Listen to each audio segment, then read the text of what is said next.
Ito ba ang lulutas ng suliranin ng bansa? Mga convicted, plunderer? Ano, ano mangyayari sa atin?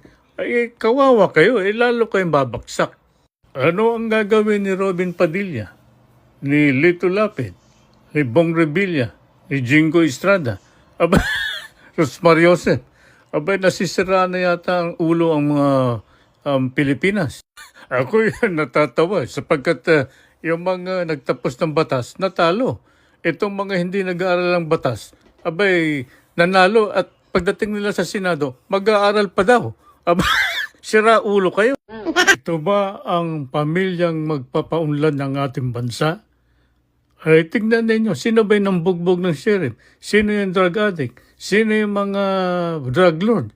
Ayan, sila-sila yan, di ba? Tignan nyo, yung nambugbog ng sheriff, ginawa niyong vice president. Yung drug addict,